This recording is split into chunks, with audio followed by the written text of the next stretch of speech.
Okay, happy Friday, everybody.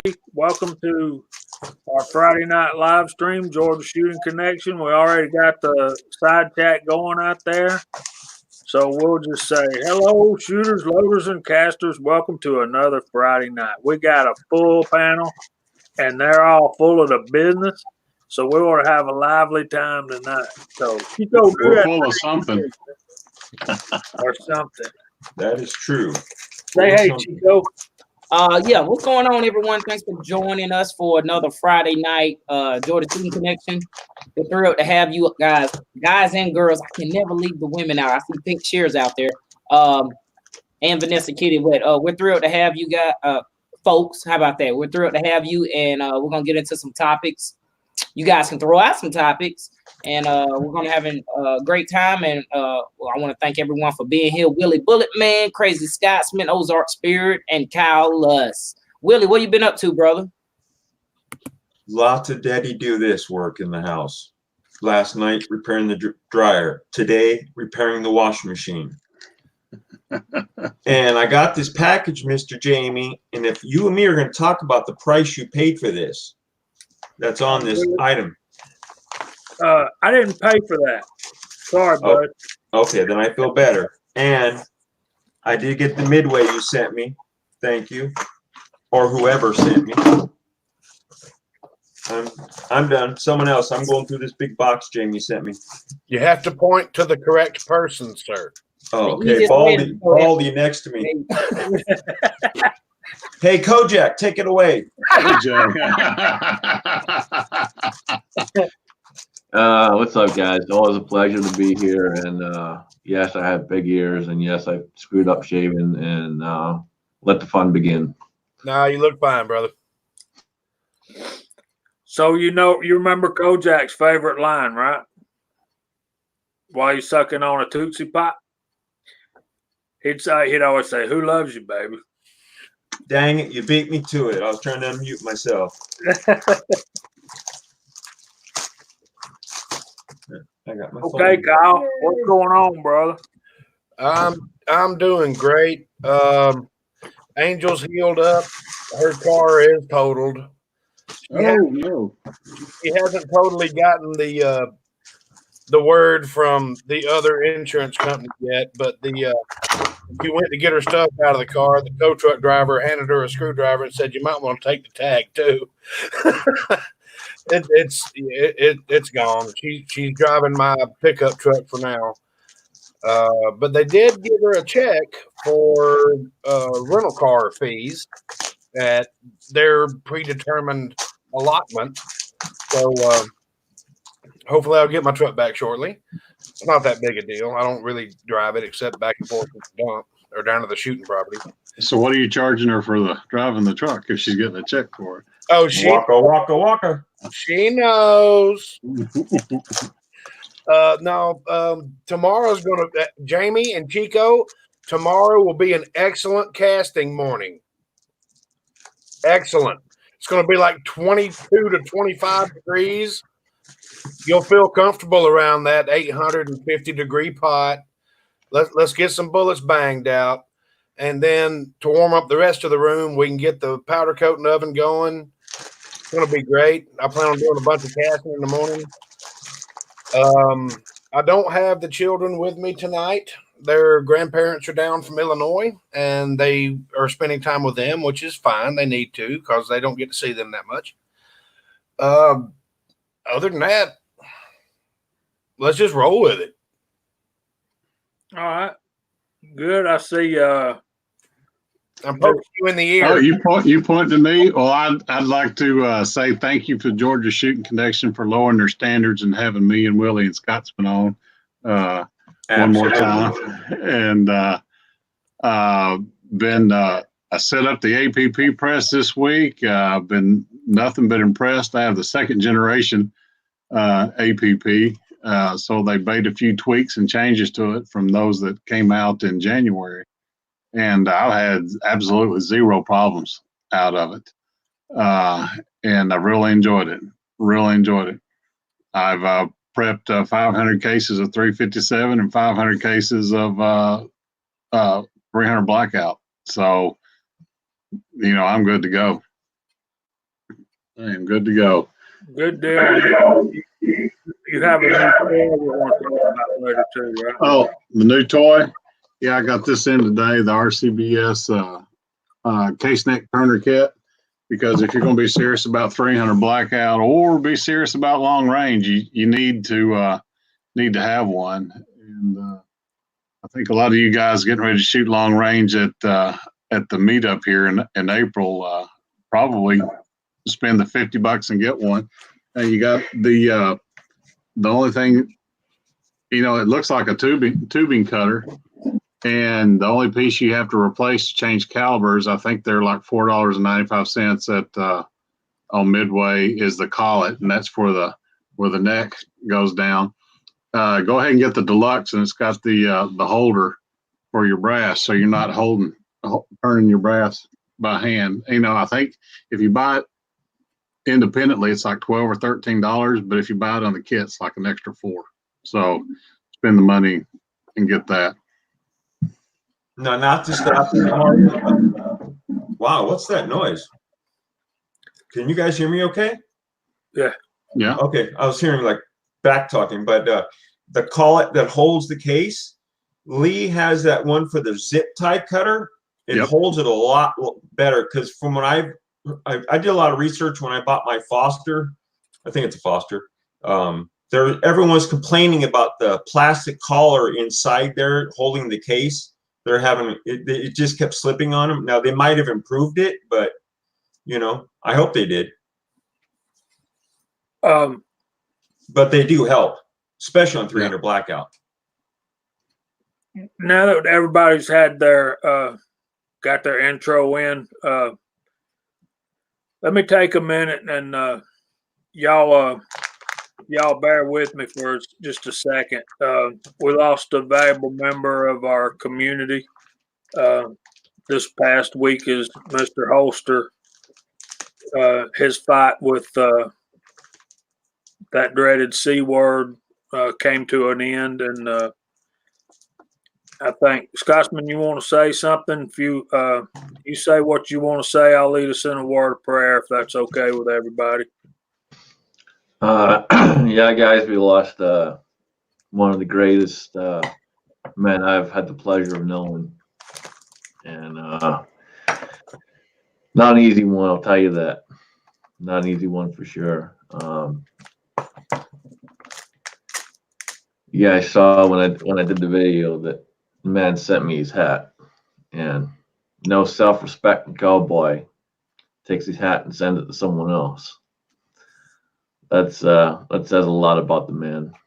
So with that being said, I'll pass it on to Jamie, and if we can at some point we'll do a minute of silence and a toast to the man himself. Well, we'll just have a moment of silence, and then I'll pray, and then we'll get on with the business.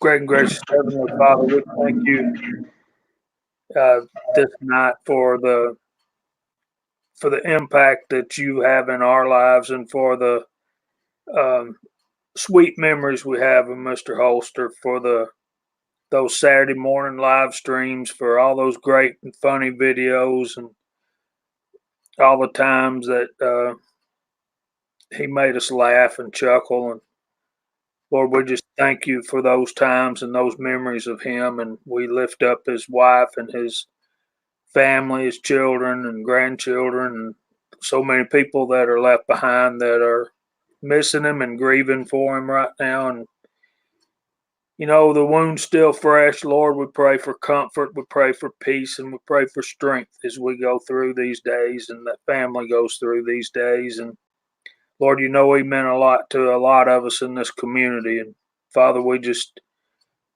thank you for the comfort that that we know you'll send. And Father, we are grateful to have known such a man. And Lord, we pray for your provision for the family as time goes on. And Lord, help us to remember them as it marches forward, that everybody's around them right now, because like I said, the wound's still fresh, but in days to come and weeks, months, and years ahead, they'll still remember him and they'll still have tough times. And Lord, give us a sense of understanding that in those times, maybe we should reach out to them and just check on them and let them know we still love them and we still think about them. And Father, we pray you'll be present with us tonight. And Lord, we just thank you for the life of Mr. Holster. In Jesus' name, amen. Amen. Thank you, Jamie. Yes, sir. Thank you. Very nice, brother. Very nice. Thank you. And I hope everybody in the side chat put up with us. As on a live stream, one thing we try to balance here is we try to not have any dead air and at the same time not talk over each other. So it's a balancing act, especially when you've got 6 men that are fairly strong-willed. And if we weren't, we wouldn't be on here doing what we do. But it's a pleasure to know all of these guys. And Mr. Holster made an impact on me, and I'm glad that I got to know him a little bit. And we appreciate everything that the Scotsman does for this community, and for him leading the effort so many times when we have a person in trouble and in need. And we try to step up and provide those needs in the abundance of the Lord's blessings that he's placed on us. So thank all you guys for being here and being patient with us tonight. And we look forward to, what he's going to do in the lives of those that are left behind.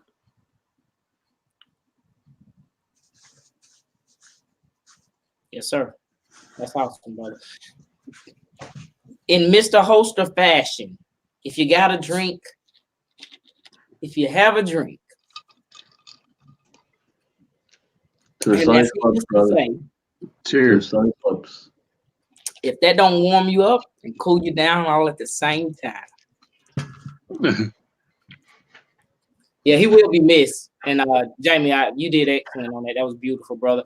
I want to thank everyone in the side chat and our panel members. These are our brothers, actually. I know we kind of get, correctness saying that panel members, but these are our family, and you guys in the side chat also. But I'm gonna do my thing because I know I'm gonna be called out on it soon. So 750, I got Willie Bulletman, Squatch Reloading. Thanks for joining us. Daniel God is my judge. Andy 79 Z28, 6-shooter Texan. Idaho Rogers. We got Jerry 1911, 10 Man, Broke Loader, Vanessa Kitty, Floyd Hicks, Mad Max Gus Jeff, Andre D'Angelo, Butterbean 05. I know we got more out there. You guys are tacos and French fries. Daniel God is my judge. Chris 338, Measuring Grains. Edward Petty's out there. OL1 guy's out there. Blue Hiller 260. Pink Shears is out there. John Phaser, PC Bullet Empire, JCM 45, Fuzz T Forge 8. Rollis is out there.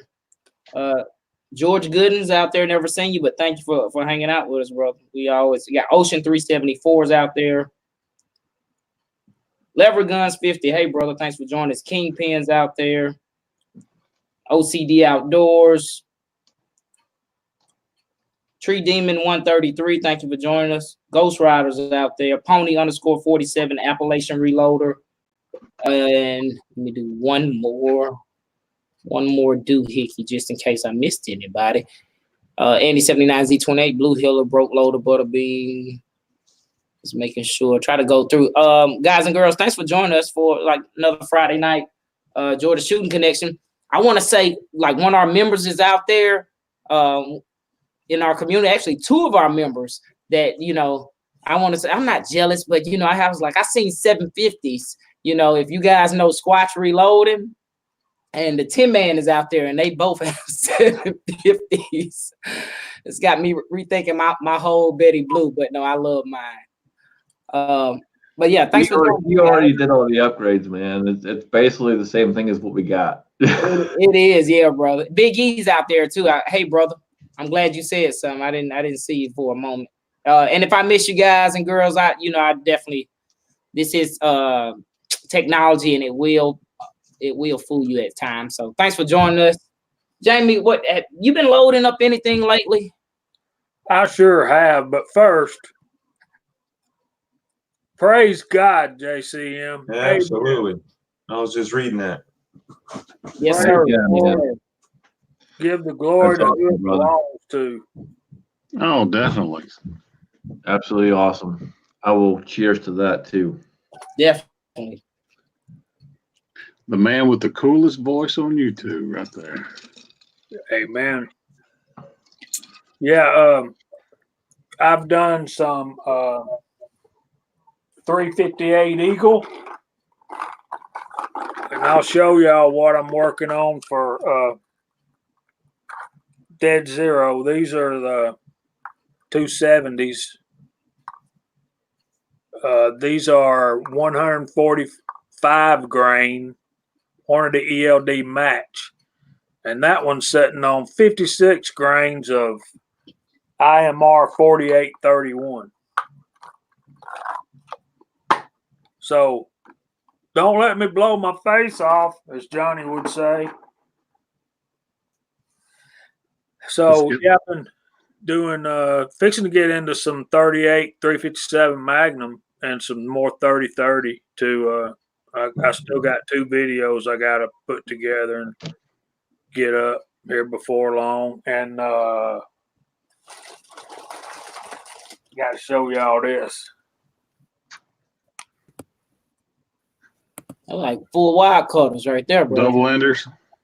They're button nose. That's what I mean. I call them full wide cutters. Yeah. To me, a double-ended wad cutter don't have the button on the end of the nose, but these are from my buddy and my brother, Willie Bullet Man. Awesome. And Willie, the reason they're in a bag by themselves is they have already been sized. No? Came right out of the mold that way. No, I'm telling you, they've already been sized. I'm telling you, I didn't run them through the sizer at all. No, you did it. I You did. did. Oh, okay, I got you now. I got you now. I'm sitting there going, What you no. Jamie? Do what, Chico? What did you size them to? 358. 358. They wouldn't work at all in 358 Eagle, but golly, it sure is tempting just to. It is, isn't it? Powder puff rounds, and I know I'd have to single feed them and all, but. Now, Jamie, let me ask you one question as I drop it. Never mind. Trying to figure out what bullet mold that you sent me. That rifle one. Let's see if I can do it. Right there. What mold is that? As I drop it again. Oh well. I'll send you a picture. You can tell me what mold it's from later. I can tell you. I'm good. It's the same one that the Emperor has that I have. It's C358 200 RF. Okay. Flat point. It's a lead mold. And I have the 2 cavity, and the Emperor has the 6 cavity. That's a good looking bullet. That's a real nice bullet that works really well in 35 Remington. And I think once I get the length right, the cartridge overall length correct, it's going to work really well in 358 Eagle as well. Emperor's been having some. He had some really nice groups with it in 350 Legend, which y'all know is the same cartridge. Mine's just a little bit bigger.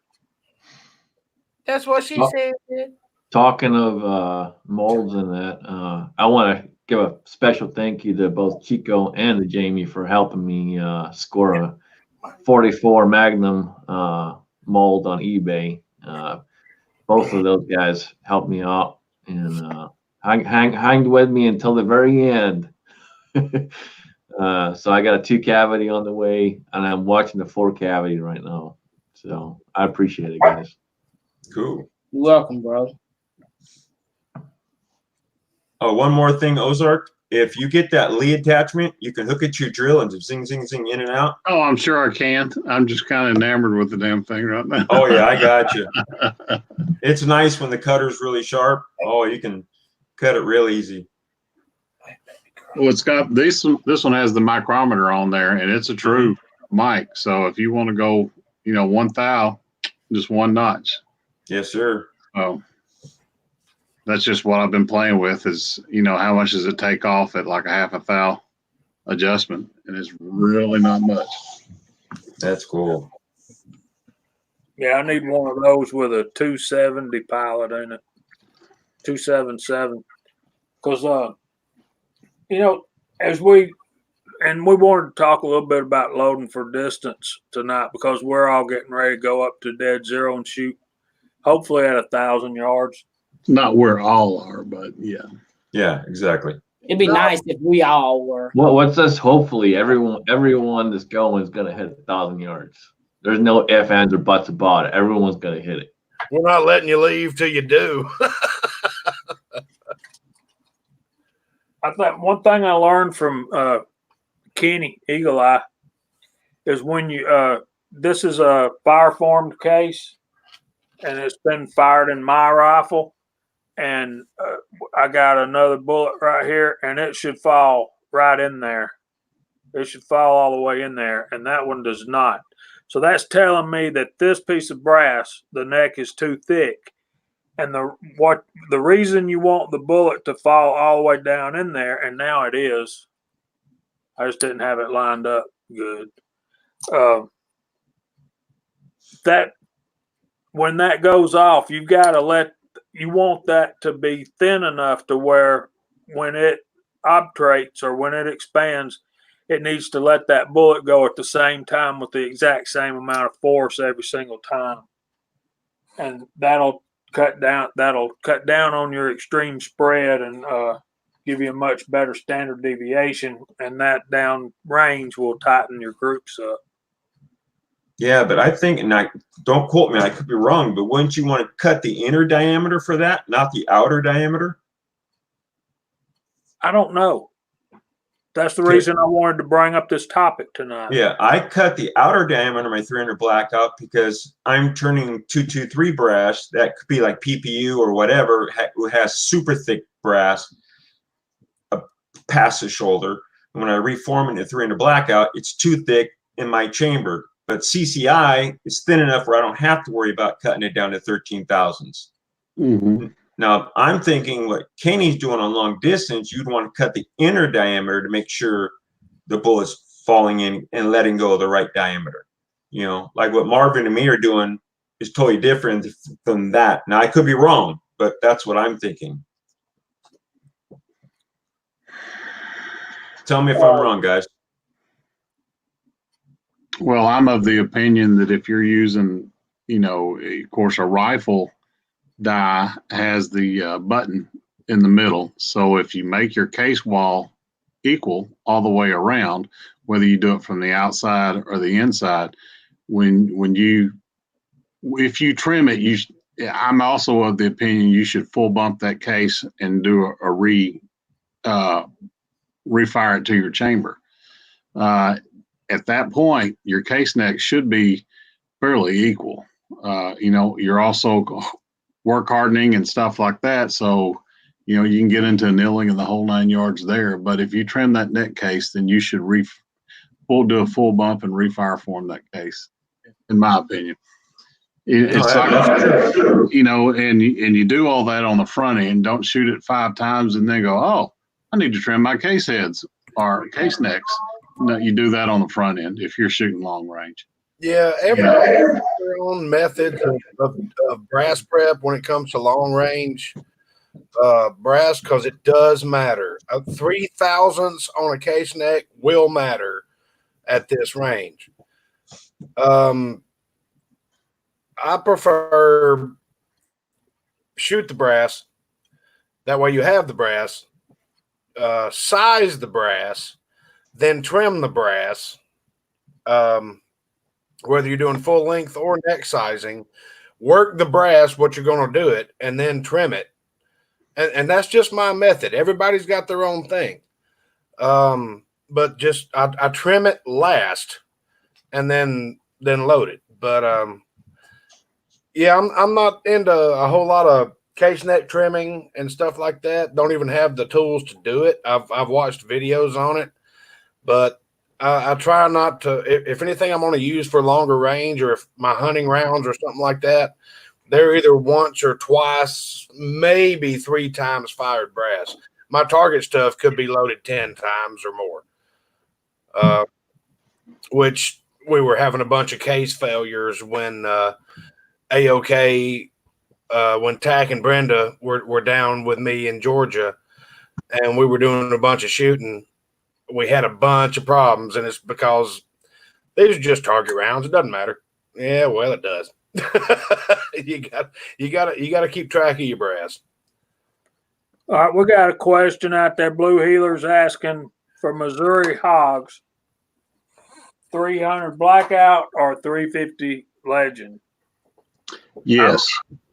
I'm not familiar with 300 blackout at all, so I would say 350 legend or 358 eagle, whichever one you. I agree with Kenny. Yes. It's the way I approach hog hunting. I'd actually carry 3 rifles. The 300 blackout if I'm in the woods, swinging around, needing red dot type action. If I'm going to be creeping up and knowing I'm going to be getting them on the field edges and stuff like that, I'll go with my SOCOM, 458 SOCOM. And then if I know I'm going to be long ranging, I'm 308. The 350 Legend is right there in between the SOCOM and the 300 blackout. So if that was your only rifle, it'd be perfectly fine. But I'm comfortable shooting my 300 blackout 200 yards because I load 110 grain copper rounds and I load them hot. They're coming out 2250, and they'll smoke a hog. I'm positive if I put a hit on a hog, if it's not a kill shot, it ain't going far enough for me not to make the next one a kill shot. Right. And that's with a 300 blackout, a 308, a 270, 35 Remington. Refused to do another build. Well, with hogs, shot placement's a lot more critical than a deer. You got to hit bone or nerve for them to drop because they'll just keep going. They just keep going and going and going and going and going. Yes. First hog I ever shot, I tell the story all the time, was with a 7 mag. Okay, that'll put a hog down. Well, it was the first hog I ever shot. I shot it right in the kill zone. She was about 15 yards. Well, it exploded her sternum. I mean, split her open like you were getting ready to gut her. She had no heart. She had no lungs. She still ran 300 yards. And they're just tough animals. So if you don't break a leg or a spine or nerve, they'll keep going. I also like to shoot them in the rear quarters. I know that's where your hams are and everything, but they will not move from there because their front legs aren't that strong. Well, they'll drag themselves for 100 yards. There's our buddy American Reloader. So, Blue Healer, what was wrong with the 35 Remington for hogs? And JCM45 Marvin wants to know what are the improvements that Lee made to the APP. Well, press. we can thank Julio for one of them. I showed last night on Jim's. See what they did to the shell case holders. Yeah. Can you blow me up I there? saw that. Yeah. They cut the slots in them that Julio recommended. Plus, they flared that slot on either side. So now they self-correct if they're just a little bit out of alignment. Plus, the primers will flow through both directions, no issue. I'm telling you, those are the ones that came with it. Whether or not y'all think y'all are YouTube heroes, the people that are making the products that we're using are watching the videos. Mm-hmm. You gotta remember one thing. It doesn't matter how big a channel you have, and you know what big is anyway. They have Google alerts. I guarantee you, Lee does. And every time something Lee Precision comes up, they're paying attention to it. Whenever you guys make videos and you talk about a new product, they're gonna watch it. Mm-hmm. They want that feedback. They need that feedback. Right. They live off that feedback. Like this, I can tell you on a standpoint from when I was in the business and as a dealer, the minute that kind of stuff showed up, within a month and a half, they're on the phone calling you and saying, "Hey, what's going on? What's the feedback?" They need that feedback. Right. Yeah. What are you doing? Yeah, Kenny, you're right. Anything semi-auto is good for the hogs. A bolt action, if things get quick, you don't have enough rounds, and it ain't fast enough. I've had 80 to 100 come by me and get the old heart racing, and I've done mag dumps on them. In fact, first time I did that, I was still hunting with the M4, and I dropped 5, put a whole lot of holes in them, and that's when I decided to upgrade to 308. And then the next year I went to the SOCOM. So yeah, that's with lug nuts. That's right.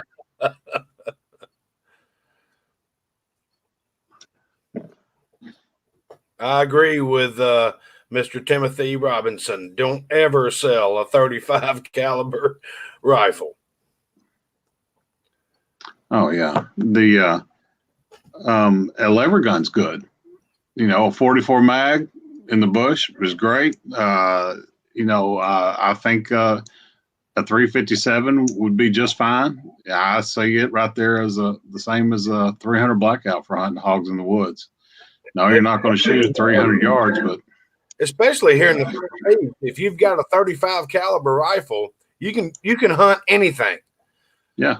Because there's not too many chances where you get to make more than 100-yard shot, and if you do, you can Kentucky windage it to make it happen. If maybe you don't, all you've got's just a fixed crosshair scope, no adjustable turrets, you can't do anything with it, and it's 150, just a little bit over top. It'd be all right. Yeah. I get tickled with these folks. What are you hunting with? 300 Win Mag. Where are you hunting? Well, I got a tree stand in the woods. Okay. Well, so if anything, you're shooting 50 yards. If anything gets within 30 yards of me, it's like artillery. All I have to do is hit next to it. I'll at least break a toe. That's right. Then I can chase him for 3.5 miles. The concussive shock will knock him down. I've never understood. I want to hear about John Fazer's pistol build. What I want to hear about. Tell us a little bit about it. Do what? Got something like that coming up? What kind of pistol build? I'm sorry. John Fazer said he just finished his first pistol build. Oh, an AR pistol or 1911 or? I'm thinking it's AR. Yeah, my first 300 blackout that I built was a pistol. Yeah, I wish I could build a 300 blackout pistol. That's what they're really designed for. Short corners, just for cleaning, clearing, subsonic with a can. I'm not doing a 300 blackout. My next one's a 50 Beowulf. You're a big bore guy, anyways. Yeah, it's gonna be a stubby too. I was looking at either a 458 or a 50 Beowulf for the next one, and yes, it's going to be a pistol build. Yep. Sharenda, I like CCI or Lake City, Lake City brass for my 300 blackout. I never have any problems with it, but I'm converting, 556 brass over basically. But if you can buy brand new Starline, if you're going to buy brand new brass, Starline all the way. Right.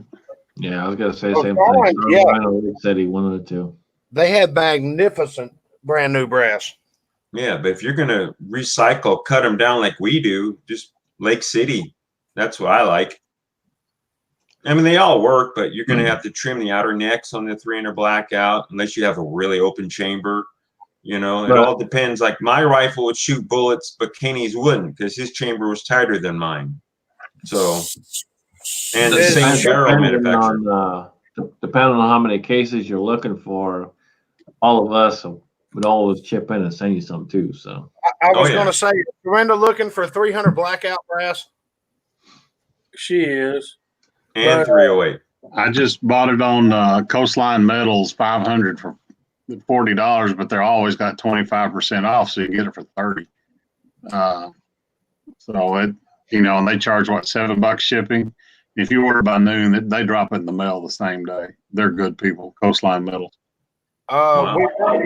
Sharenda, we've actually got a deal worked out with one of the smaller companies out there that's trying to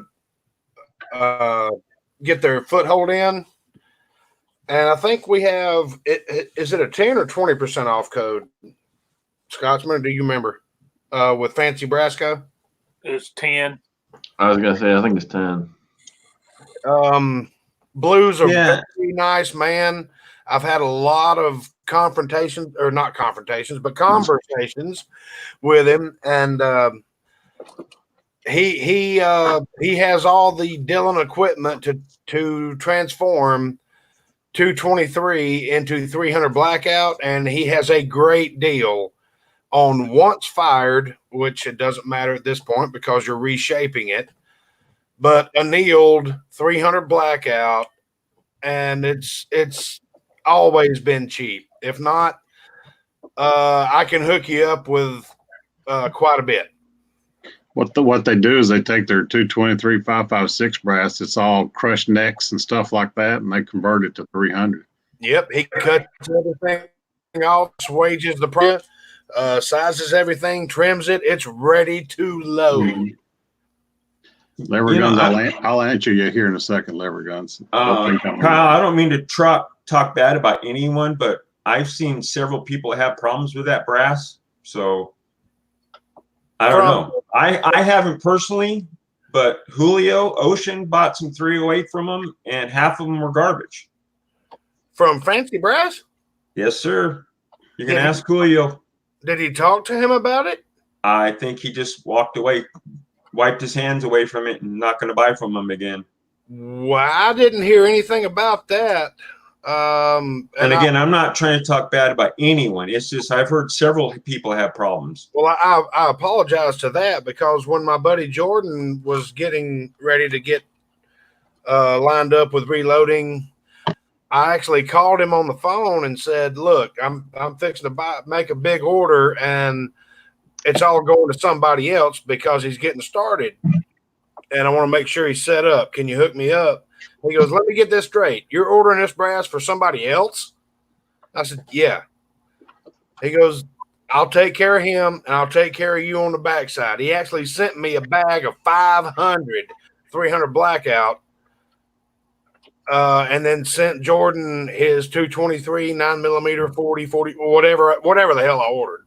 I don't even remember what it was. I've never heard that at all. Okay, I'm not like, again, please don't think I'm talking trash about the guy. I just heard from three people. I don't, if he sounded a bad batch, call the man. Yeah, that's what I told him. I told Julio to call him, but he just didn't want to. He had primer pocket issues, didn't he? Julio? I don't know if it was primer pocket issues or I don't remember what it was, to be quite honest with you. But I just remember he said half of them were garbage. I don't remember anything like that. But then again, you know, I have to work for a living. I have an ex-wife and a dog and kids, and I drink. Yeah. I understand, my friend.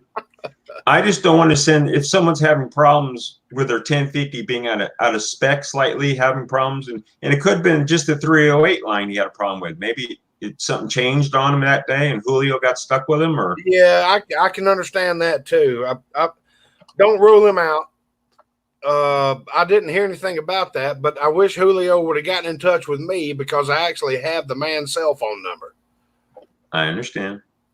Well, I'll tell Julio to call you. And so he was in the side chat earlier. Lever Guns has a question on the table, in y'all's expert opinion, which is more deadly on deer and hogs, 223-556 or 30-30? 30-30. 30-30. It's all about some mass on the hogs. There's just not enough mass in the 60 grainer or a 55 grainer to do a lot of damage. You got to hit them just right. Yeah, you'd have to hit a hog just right with a 55 grainer. Right. And I've killed plenty of hogs with them, but I've also had a lot run off well me too. Yeah, shoot them through the eyeball. Yeah, I've seen a lot of videos, guys shooting 223 or 556 at them, and you just watch them. You know you're hitting them. You can hear the hog squealing, but the hog is just hauling balls, running the other way. Yeah, well, my youngest killed a make a 30-round magazine. That's right. Well, my youngest killed a 300-pound sow with his 30-30 this past Christmas. So yeah, there's the 30-30 will do it, no problem. You can't go wrong with a 30-30 in the Southeast, period. No. Damn what you. It's a wonderful general purpose gun. Didn't you say your son ran up to him and oh, I'm sorry, Kyle, go ahead. Until they bring in big-footed grizzly bears or something like that, yeah, 30-30 is fine. But we haven't transported them in here yet. Didn't your son have to run up to and keep shooting with a pistol, you were saying? No, that was a different hunt. That was a different hunt. That was actually same hunt, different son. Oh, okay. He was cleaning up cripples. Yeah, he took my 38 snub nose, and after he mag dumped a 300 blackout that Tavor, he took that 38 snub nose and started chasing cripples into the woods and took two of them. Yeah. With the 38. One of them he shot from the side and took out both Achilles tendons with that little 38 snub nose. It wasn't going anywhere at that point. Is Sharenda asking about the 30-30? Because she's asking what grain bullet. 130, isn't it? Yeah, 130 grain. No. 30-30? I'd go to 150. 30-30. I use the traditional loading for a 30-30 is a 170 grain flat point bullet, and lately we've gone to some 150 grain, but yeah, the typical 30-30 would be 170. That's the traditional loading, and the 150s are readily available. And I think most folks nowadays prefer the 150 grain. That's what I was thinking. It's a lot more readily available because back in the day, everybody was trying to shoot a lug nut out of a 30 caliber rifle, and so they went with the 170 grain for the 30-30, which is good for 125 yards. Yeah, and if you look around, you can always find them on sale or on clearance. I picked up 5 or 6 boxes for $10 a pop. So whenever you can find them, look for them, find them, pick them up. Yeah, there you go, Sharenda. Everybody's saying 150 or 170, depending on what you're doing. But they are both very capable bullet weights to accomplish what you're looking for. Well, for hogs, I've switched over to the Hornady Was it the FTX, the one with the rubber nose on it? They've made one specifically for the 30-30, and I believe it's 130 grains. It's 130, and that thing scares me all to death with that little polymer tip that's right on top of the primer of the next round. Well, it's not a polymer; it's a rubber. I mean, you can squeeze it with your fingers. Right. It's not like their other ones. I still don't like it. Well, I don't like it at all. I tell you what, it's an accurate sucker. It is incredibly accurate. Well, I would respectfully say that I've loaded up some of those. Kyle shot them at 100 yards and got a group of right at an inch at 100 yards. Mm-hmm. They were 160 grain. Right. They got the two FXTs. Now, I've not seen the 130 grains, but that intrigues me. That's right. That was a really good shooting round. Mm-hmm. Yeah. That was the Hornady FTX or FXT, whichever. FTX, yeah. And hang on. I'll be right back. I agree with Georgia boy. Don't underestimate that 170 grain bullet at 30-30. Now, if I'm going to take my 300 blackout, I'm going to load up my 180 grain AMAX. You know, I've had really good luck out of my 300 blackout with that bullet. And with hogs, I've gone to all copper rounds. Have you? Yes, I have, because their shoulder bones and their pelvis and their thighs are so heavy. A lead round. I've seen lead rounds, splatter like steel. Wow. Yeah. And, when we've cleaned them. I've always said I always wanted to shoot one with a zinc round, that 230 grain missile, in zinc. So it weighs out like 140, 150. Right. And it's going to shatter bones no matter what. But then again, if I don't hit bone, then it's going to go right through them. It's just going to be a hole, and it's not going to stop anything. That bullet right there, I forgot what I loaded it with, but it was the lightest charge that I had in it that shot the best group. I'm gonna have to look. I loaded it with the Lever Revolution, and at Hornady's recommendation, which is one of the hotter sides of thing. If you look at the Lever Revolution box and you match their velocities, it's their hottest load. And in my son's rifle and in Twisted Twine's rifle, they are tack drivers, and they're getting out there. They're over 2,000 feet per second, well over 2,000 feet. Yeah, you get a bullet that size, that weight, 160, 170 grain, and you getting it out there at 2,300 feet per second. Mm-hmm. And that's pretty devastating. My favorite round for deer hunting, of course, y'all know I hunt. My favorite time is the rut. And I use 180 grain Winchester.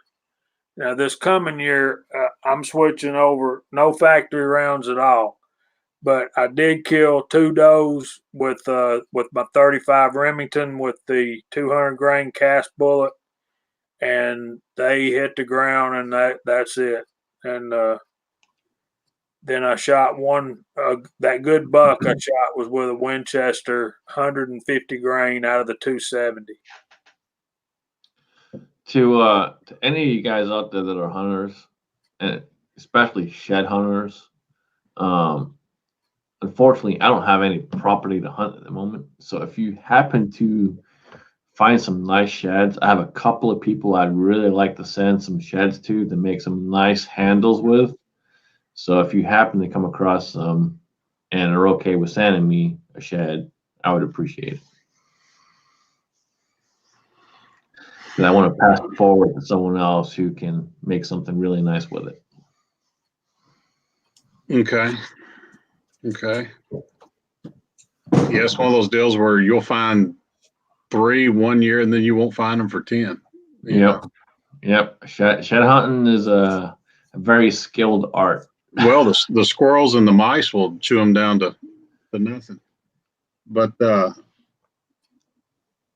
got the pic. Here's that 300-pound sow. That's a side-by-side four-wheeler, and that 30-30 took it out in one shot. It took four of us to get her up on that thing, and one shot at about 30 yards, and she went about 10 feet, and she was down.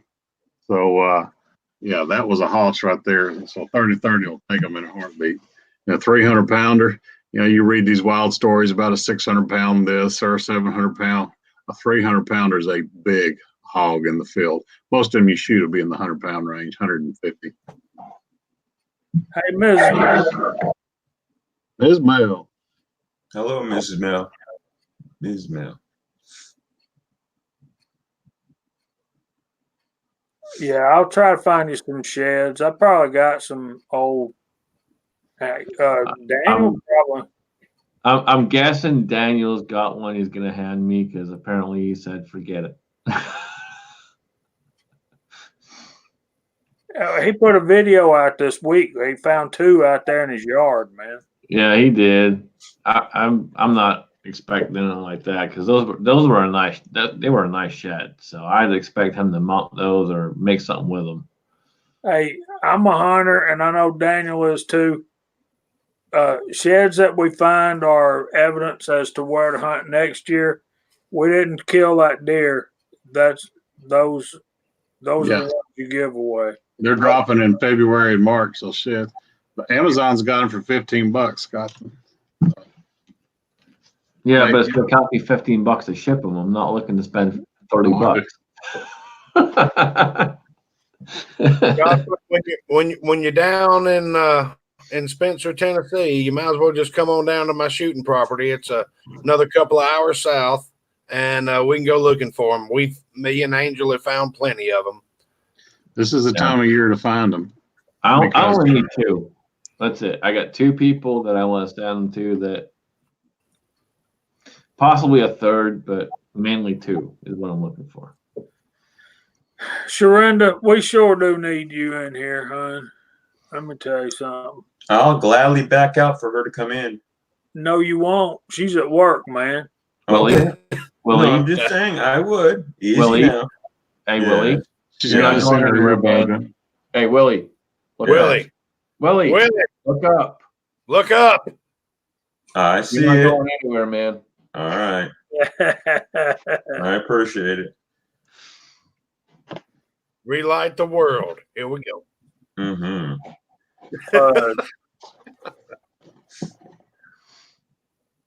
I've been thinking about training my new puppy dog to track sheds, hunt sheds. You got a new puppy dog? No, just the same one. Well, then that's not a new puppy dog, Jamie. Hey, Jamie, can you throw up Michael's comment? So, I reached out to Mrs. Holster yesterday. There's not really going to be anything on the service itself, but she is planning something for summertime. So as soon as I get word on when that is, I will let you guys know about it. She does.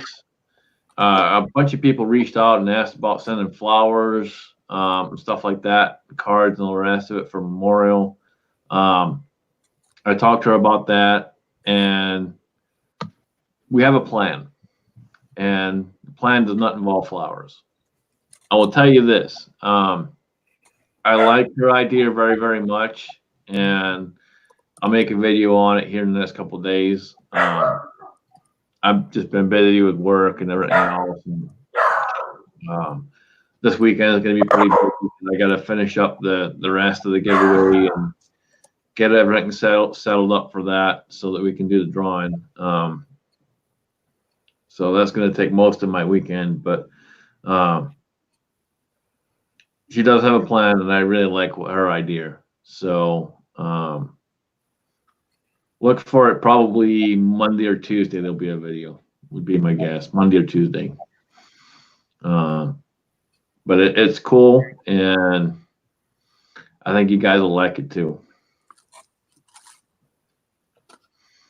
And to everyone that has asked, and everyone that has reached out, and everyone that has posted comments about the stuff like that, guys, thank you. I can tell you that she appreciates it. She doesn't comment, but she has watched and she reads the comments. So I can tell you she really does appreciate everyone for all the kind words, all the prayers, and everything else. She really does appreciate it. So thank you very, very much, guys. Well, I hope she was watching when we started. Blue Heeler starting a couple of dogs on shed hunts. Can we do both? Blue Heeler, let me run this by you. Now, my dog's not a Blue Heeler. I'll say that first, right up front. She's just a mutt that got dumped out on my porch. But I'm kind of debating. I think she's got some golden lab kind of maybe. Anyway, y'all have seen her, but I don't know whether to turn her into a shed hunting dog or a blood trailer. Like if we lost one, that we could get her out there and try to find it. Or can you do both?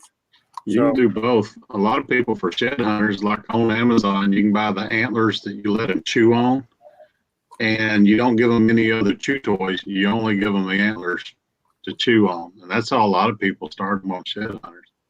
And you can get a bag of them for $15 on Amazon, and they're just the tips, tines, where they've cut them off because the knife makers want the beams, and that's how you'll get them started because that's their chew toy. That's what they want. They don't get a rawhide, and they don't get, rubber toys. They get antlers. So that's what they go sniffing for in the woods.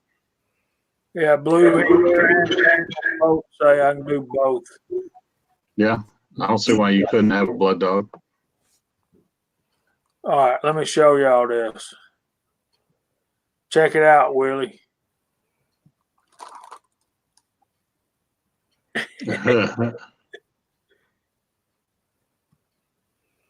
And those are already size 2, man. And I'm fixing to start working on the little bitty ones.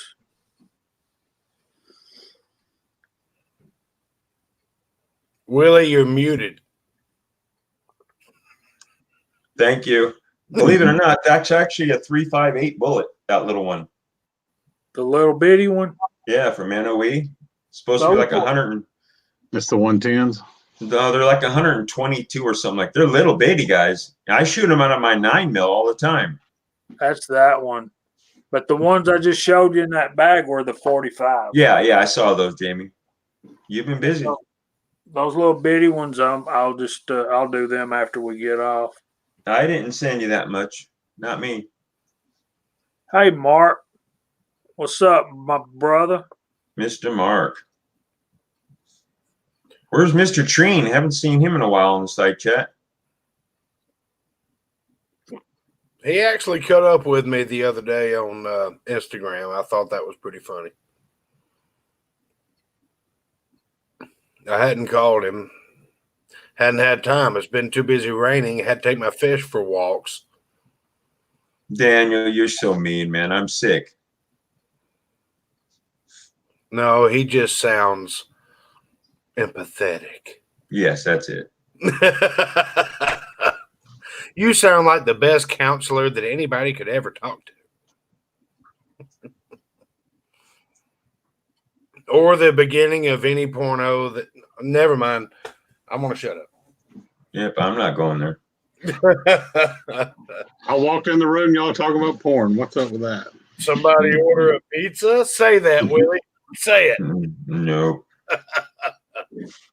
I'm like, guys, Chico has a son, and I have a granddaughter that could walk in the room at any point. So we try to have a family show here. Hey, just ask. I didn't say anything. I know you didn't. You want to show us what came in your box today, Willie? Well, right off the back, I got this nice little sponge. I wonder whose channel that is. That's very nice. That's sexified right there. That's me and Mrs. Bulletman's headrest. Uh-oh. Use that against the board. This is very nice. Some 350 Legend brass. And you were bitching. I wasn't bitching. Not at all. And then I got a big old bag of bullets. Some nice little Freedom candy. Good. What else did everything else go? What else am I forgetting? Remind me, Jamie. I got a big old box of zinc. Double thank you. No reason to pick that big thing up. I think that was it. Oh, wait a minute. So, oh man, my stupid dogs. I'm the only one home now. And then a trigger assembly group, whole kit for little toy kit for adults. Willie's gonna get his 5-gallon bucket out here in a minute. Yeah. That's awesome, man. Jamie makes some great bullets, dude. I still got a bunch that he sent me. I haven't loaded any of them yet, but that's coming soon. And those things are awesome. He does a really good job. So does Kyle, because I got a bunch from Kyle, and I still got some from Chico too. I got about 20 pounds of bullets Willie sent me. I need to load 9mm. And Squatch Reloading. What you're looking for is Black Bag Reloading. Black Bag Resources. I was close. I'm sorry. We've been toasting all night long. Leave me alone. Marvin, let me correct you there. I send out lead that looks like bullets. I send you stuff you need to melt down to good bullets. No. Willie, dude, the stuff you sent me the first time, and I still got the ones you sent me the second time. I haven't loaded those yet, but the first ones you sent me, dude, those shot like gold. Like gold. I try. Every single one of those, I shot those in competition, dude, and I hit everything I was aiming at. Well, thank you, sir. Willie, you sent me Keiths, you sent me semi-wads, you sent me wad cutters. You hooked me up. My goal this summer is to perfect reloading 357 SIG. I absolutely love that pistol caliber, but it is a monster to reload. You have to be just right on everything, or you'll have setback like you wouldn't believe. Yeah, that's an interesting round. Yeah. That's So, some hot stuff. Squatch, you'll have to tap on the store tab once you get to that website. And you can have your logo. You'll have to send him a file, and he'll have that. Just make sure you tell him we sent you. All right, Mark, be careful. Yeah, but he's good people. He'll take care of you. Yeah, don't work too hard.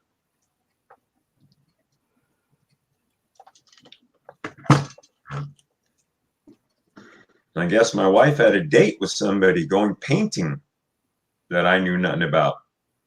I was like, go have fun. Willie, is she fussing at you? Oh, yeah. Did Jim tell you what I wrote last night? My wife thought it was a brilliant idea to pull the lint shade out of the dryer. And she saw a little piece of lint down in there. So she gets my needle-nose pliers and drops them into the dryer. So I had to rip the whole front of my dryer off. That's why you were fixing the dryer. I had to rip the whole front of the damn dryer off to get my needle nose pliers that were jammed into the damn fan in the dryer. And then today, my wife comes in all still pissed off at me because I called her a dumb B word. And she said the washing machine got a P on it. It's not running. So I went out and looked at it, and I'm like, some bitch, this is an upright front loader. The filter was clogged. The filter was clogged. So I cleaned the filter, but then it wasn't just that. It had, and in the dryer, there was some bobby pins. So in the washing machine, there was bobby pins with like this much hair, like 13 inches of long black hair. My son has long hair. My wife has long hair. His girlfriend has long hair. Don't ask me how this got trapped in the washing machine and plugged it all up. So I've been doing that today. So Will no has one in been- the house is talking to me because Will I is said, being all domestic. "Oh, I'm tired of it." And I- we got Red Raider reloading out there, and if you guys didn't see his latest video, please do me a favor to go check it out. And to the man himself that's out there, dude, don't worry about your camera.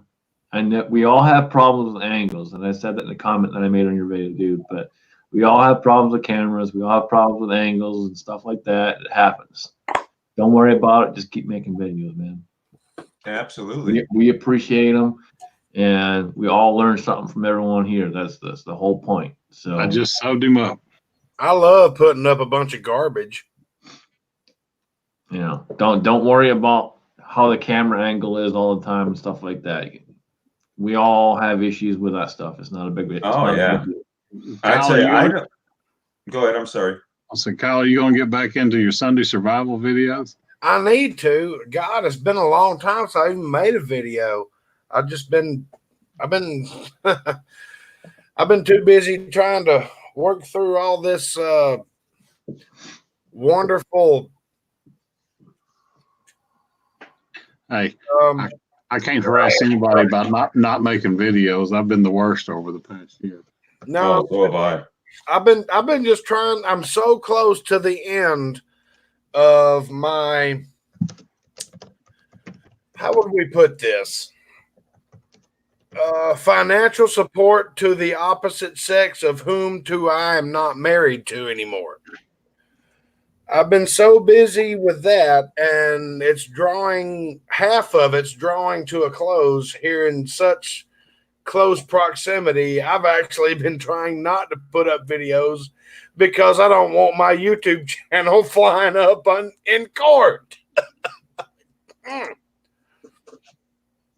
think I said that politically correct enough. We hear you, brother. He put up a video about.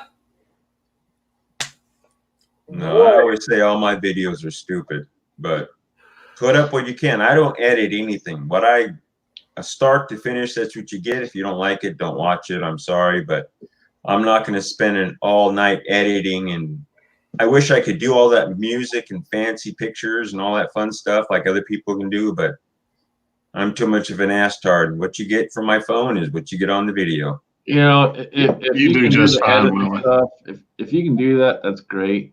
You know, for me, 99% of the stuff I do, I don't edit shit. Sorry, didn't mean to swear. But 99% of the stuff I make, I don't edit anything. You know, I've had problems with computers and other stuff like that. And if Wes Cavina's watching, brother, thank you. We will be talking soon. And you know why.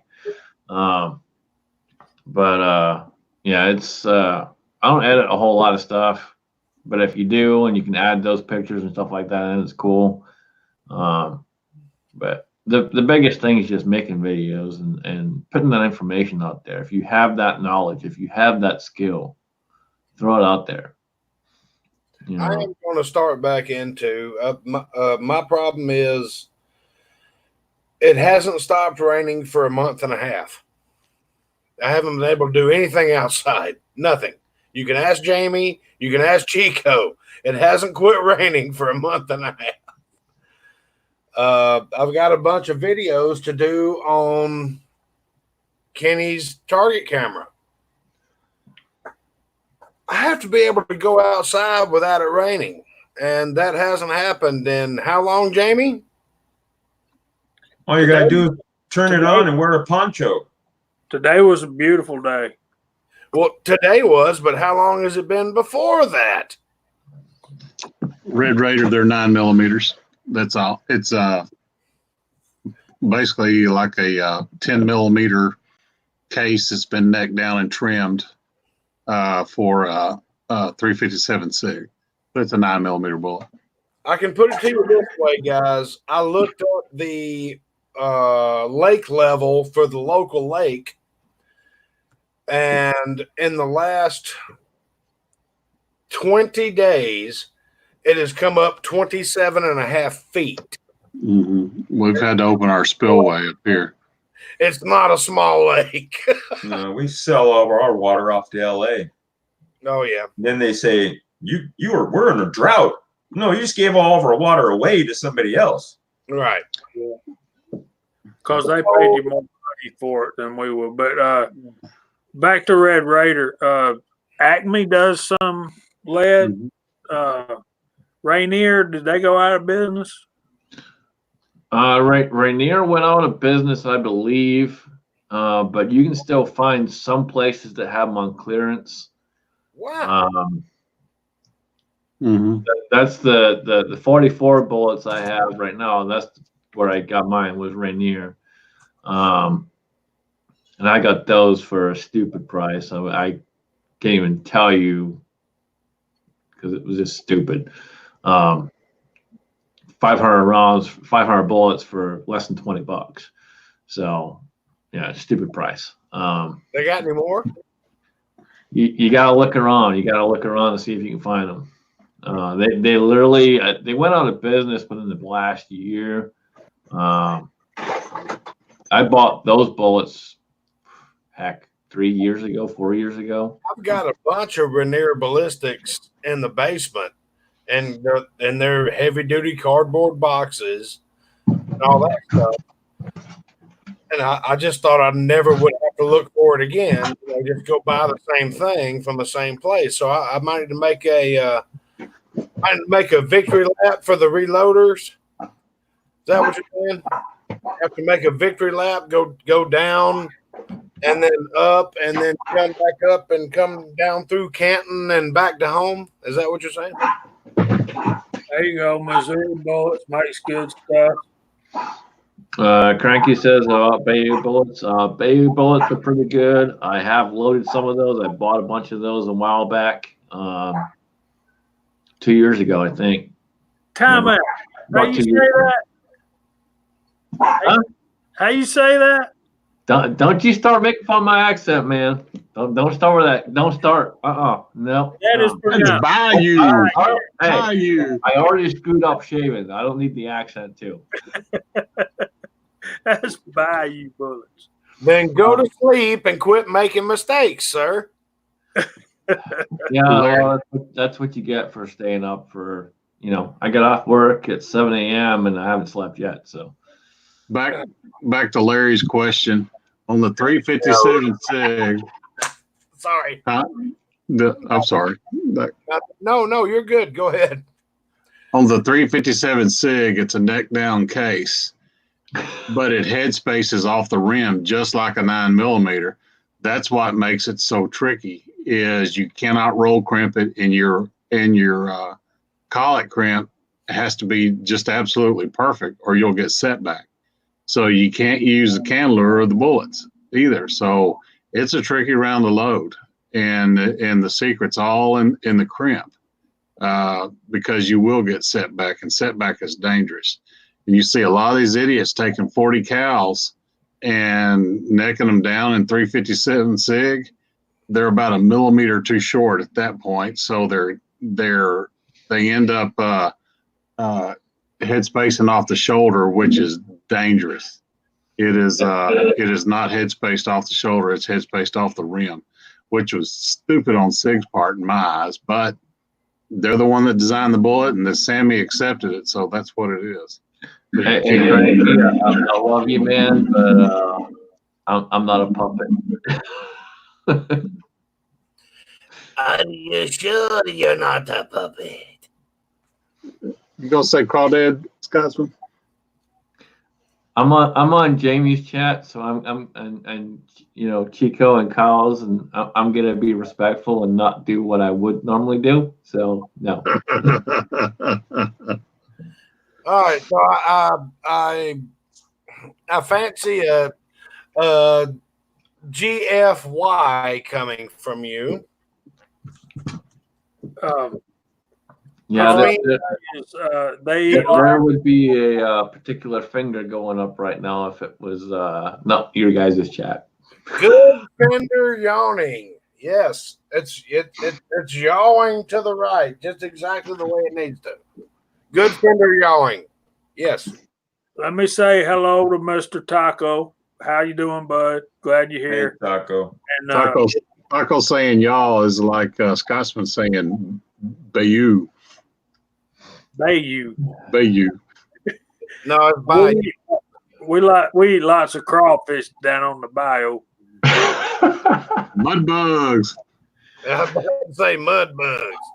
Y'all better quit with your crap. Let me tell y'all something. One of our first mission trips down to New Orleans after Katrina, we went to a place just off Jackson Square called the Gumbo Shop. Yep. And I ordered, very nice place, very high quality food. And they come around and take our order. And I said, I want some crawfish etouffee. And 20 Baptist women turned around and looked at me like I had a horn growing out the side of my head. Talking to gumbo, man. Heck, I love gumbo. Gumbo's awesome. You'll love crawfish etouffee too. So that's another time we were in Savannah. We were at You ain't as Cajun as you thought you was. Huey's. More Cajun that you. Or as they say in Louisiana, you ain't as Cajun as you thought you is. That's right. I thought that was only California. So how y'all are score? I'm proud for you to see me. I guarantee. Guarantee. Ain't nobody California Cajun. I guarantee. Yeah, we're gonna have to go down the store and make some groceries. Yeah. That's what they call going shopping. Go make some groceries. We went to we were on one of our first vacations after we got married, and we went to Savannah, and she'd heard me talking about shrimp and grits, and she said, I'm not crazy about shrimp, but I love grits. And I told the waitress lady, I said, just let us split an order of shrimp and grits. She probably ain't going to like them, and I'm probably going to have to eat the whole thing anyway. She said, I'll fix you up. And I said, and then, by the way, bring us some beignets and cafe au lait while you're at it, too. And she brought that. I was in a big jar of honey. Yeah. And I was like trying to get my stuff cooled down enough to eat it. And I got a couple of them shrimps down. I was probably about a quarter of the way through that bowl of grits. And I looked over there at my wife's, and it was empty. They were gone. And I was like, whoo. The only way I want grits is if they're full of cheese and jalapenos and shrimp and gravy and all that. You give me some plain buttered grits, I'm like, bleh. I'm telling you what, man. Cajun shrimp and grits. It's got some andouille sausage in there. It's got some peppers. There's 3.5 blocks of cheese per serving. Yeah. I mean, that's some good stuff right there. What kind of sausage? Andouille. Andouille. And south of New Orleans, it's andouille. Good night, Daniel. Andouille. And then I'm not a big fan of the boudin sausage. I don't like all that rice. It's mushy to me. Boudin's really good. What you don't want to know is what is in it. Well, it's 50% rice, and it's just mushy. You don't want to know what the other 50% is. Well, it's zandouille. So you got andouille and you got zandouille, and zandouille is they take casings. We're talking about boudin. The chitlins. Boudin sausage. Yeah, you can have it. You don't want to know what's in it. It's good as everything that you've ever had in your life, but you don't want to know what's in it. I'm just saying. Yeah. Chico, help me out here, brother. Don't do that thing you do, man. Chico, save us, Chico. Get them in line. Let me see. Hey, look. What we at, an hour? We're an hour and a half almost. Hey, look. 55. I'm gonna go through this side chat again. JCM 45, Fuzz T48, Lever Guns 50. Cranky Cletus joined us from Dillon Land. And Pink Cheers, PC Bullet Empire, Blue Hiller, American Reloader, OCD Outdoors, Eagle Eye Shooting, 6 Shooter Texans out there, American Reloader again. Vanessa Kitty's out there. HMR Weapons Machinist, John Phaser. PC Bullet Empire. Daniel got us my judge just checked out, I believe. Who else we got? Michael Signs. Did I hear Michael Signs? Yep. Texas Outlaw Michael Signs. I've been watching Jerry 1911. I'm watching y'all. MCK's out there. Mr. Mail. I believe he said that the S one's supposed to be there. Squatch Reloading. He said who makes okay. I did put links to that that block from Black Bag Resources. It's kind of hard to find, so I found the actual link to that phone block. Cranky Cletus, Blue Hiller, Jerry 1911. Some Red Raider Reloading. I say some of you guys more than others because they comment more. Big Man Outdoors, how you doing, brother? Been missing you sometimes. Hope everything's going well.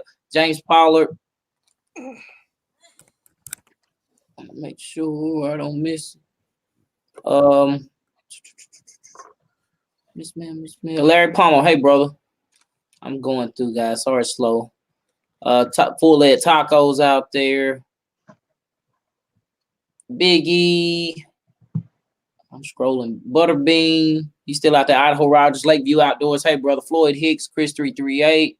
Hey, I know Red Raider was talking about bullets, and I have yet to use the Headspace, the Cast Bullet Exchange. If you guys are familiar, if you're not, guess what I'm gonna do? Post a link to it. Over on Headspace, it's got Cast Bullet Exchange, and say if you don't know that a particular projectile works in your firearm, if you get over there and interact, you probably someone to send those bullets to you. Red Raider, I also posted a link to American Reloading. They got 1,000 projectiles, 115 grain, for like $69, $69.99 ship. I like that place. But you know, you can always interact, you know, with us, and we'll send you bullets and stuff. Did he say 357 SIG? Yeah, they're 9mm. They are not. So 356, 357 ish. 355, 356. Okay. So, big man, we got to have you back on sometime soon, man. It was a pleasure to have you on with us. Let me say this one time for Uncle Jim. Taco! Sorry, Jim likes it that way. Taco.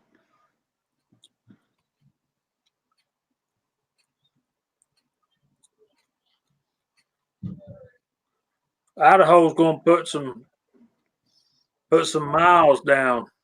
Yeah, he is. Oregon by Wednesday. I know. Well, you can come down to California and take me and drop me off in Georgia, and I'll take rides to Tennessee with my friends. And OCD, Chris, brother, what you got against grits, man? Don't be a hater. Come on, brother. I'm sorry, I was muted and I was trying to talk. When dealing with American Reloading, you have to give them some time sometimes. Their shipping time can be delayed like a week or 2 weeks. They have really good deals, but they won't ship your product until it's full. So if they just stopped disassembling 9mm projectiles and they went to something else, and you got 250, but you needed 1,000, you may have to wait 4 or 5 days until they start disassembling 9mm again. I've run into that a couple of times. Their shipping is not spot on. It's not Amazon. They don't claim to be Amazon, but they give you a really good deal. That's definitely true. I probably ordered about 3,000 bullets from them in different calibers, different packages, trying out bullets. Yeah, like he said, the shipping is a week, maybe 2, but you know, got pros and cons to it. So, but you're getting a good deal on stuff. The shipping is included in the price. That's a good thing too. And there is no hazmat. And the cases, the casings, no matter if it's 40 cal 9mm or whatever, they come primed, and there is no hazmat. Just putting that out there. Right. Yep. Shotgun shells, same way. Just putting that out there. There is no hazmat. Don't know how they can get around that, but don't care. Order Well, it. you can buy the Fiocchi shotgun shells primed, and there's no hazmat. So why do they charge me hazmat on primers? Because they're not secured in a case. I don't know. That's why. I'm just asking. So you want because I'm not stuck the inside them. government in charge of your health care and everything else? They play the system every way they can. And that's the piss out of it. I could literally break it down for you in a video, but I ordered 1,000 round or 1,000 cases of 9mm, and every one of them came sized and primed. I was like, okay, because I did run a few through there, measured them before, measured them after. I'm like, okay, we'll just move on to this stage. We'll go with these, yeah. But yeah, you can get like 40 caliber. You can get one. What is it? 145, 165, and 180 grain projectiles. You can get a 1,000 round pack for, God, it's nothing. $9 or something. So and it's 1,000 bullets. Maybe it's $19. I don't remember. It's been a minute. I ordered so many of them that I hadn't needed to order anymore. Yep. Lakeview's out there. Would you stop? Gallant bullets or Gallant bullets, or however you want to say it, since you all want to make fun of my accent. But get Gallant or Gallant. What the hell's a Gallant? They make good bullets. Pops Quest, you all know Pops Quest. He buys a lot of those bullets. Use those bullets, and they are good bullets. Jamie, you want to highlight Kenny's comment about the ATF? I can if I can find it.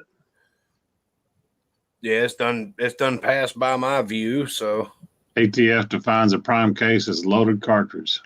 Ordnance M. So how do they get around not charging you hazmat for it? I don't know, but they do. See, here's the thing. So a lot of companies put the hazmat fee inside the actual price of what you're paying for, and don't class it as hazmat. So you think you're getting an extra deal when you're really not getting an extra deal. You're still paying for it. You just don't know you're paying for it. Who walks like a duck, talks like a duck. Yep. Sure is a duck. And it happens a lot. A lot. Kind of like that 40% off furniture. God, I wish I had a Sportsman near me. Of course, I'm saving my pennies already for something else, but I would buy some powder. But I have too much already. I got to shoot what I have first before I buy more. What are you doing? Since we the ATF comment, after this chat, if you guys aren't familiar, I did a video yesterday about the ATF. Go check that video out. Like most of you guys, it'll probably concern you, so go check it out. I don't want y'all to click off this live stream, but probably act on it the 24th. But it's only like a minute, 2-minute video. It'll give you the instructions in the video about the ATF. I'm gonna tell you, they're trying to change the 4473s. Yeah, I did what you said. And I'll break it down for you. Every time someone new gets in charge of the ATF, they change to 4473. They want to put their own mark on it. Yeah.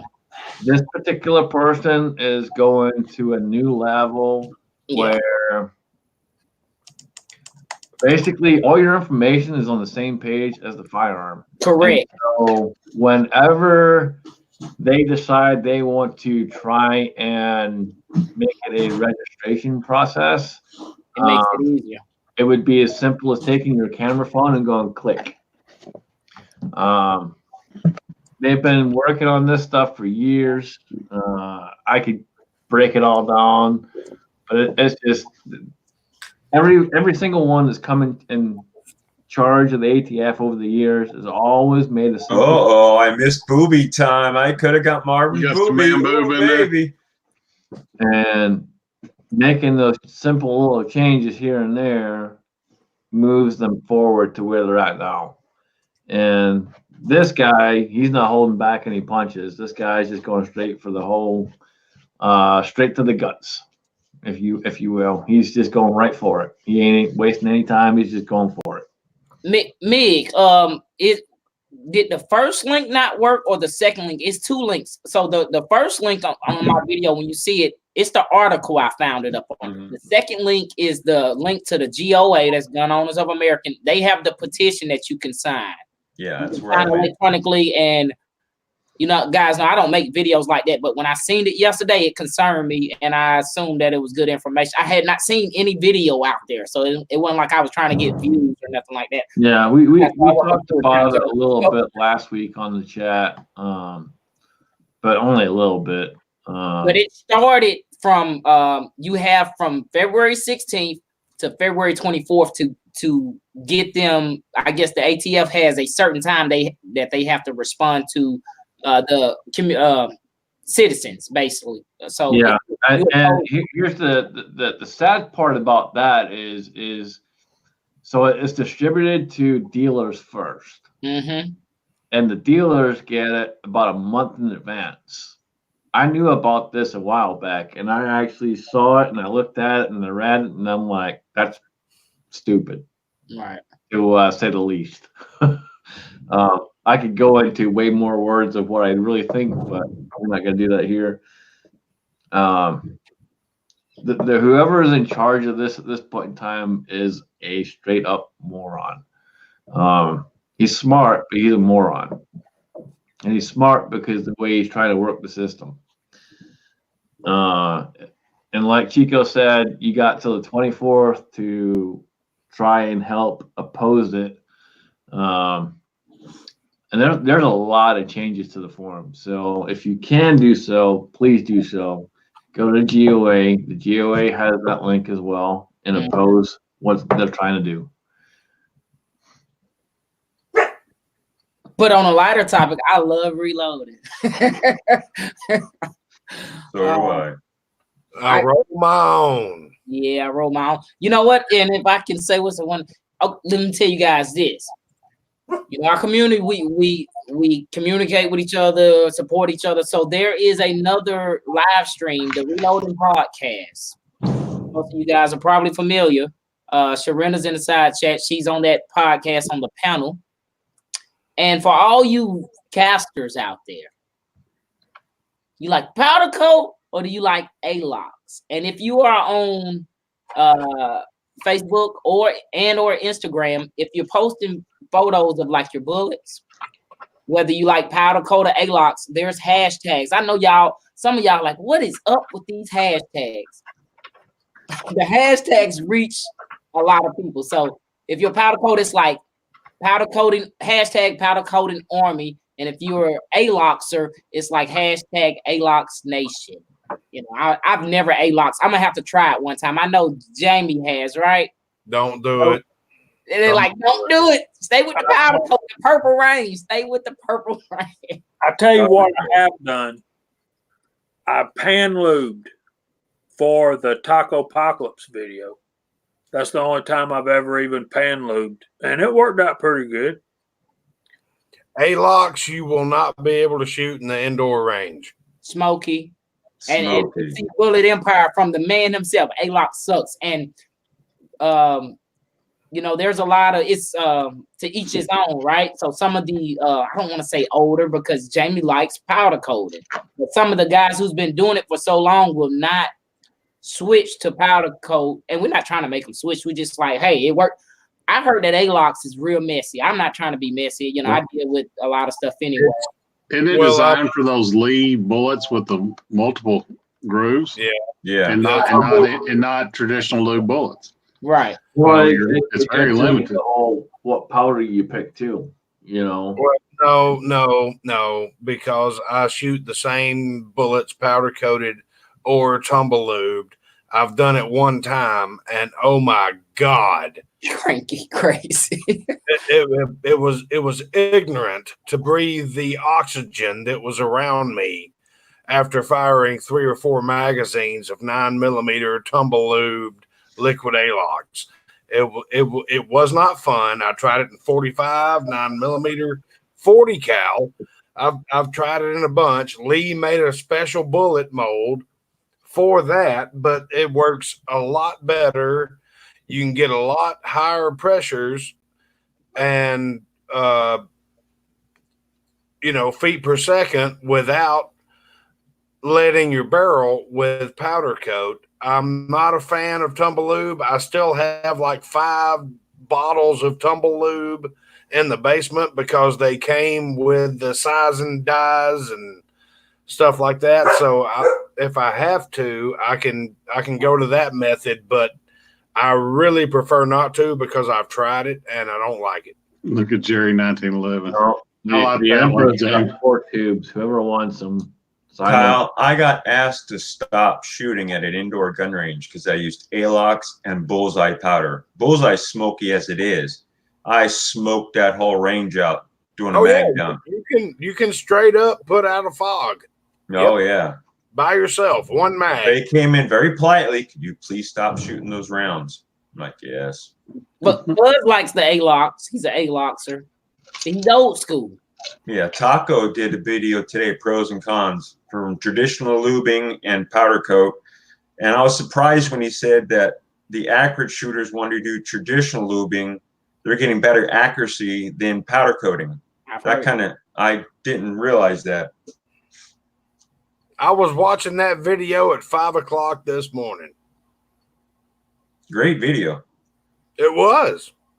And then it led into it just automatically refilled into an Elvis Ammo video that I watched 4 years ago.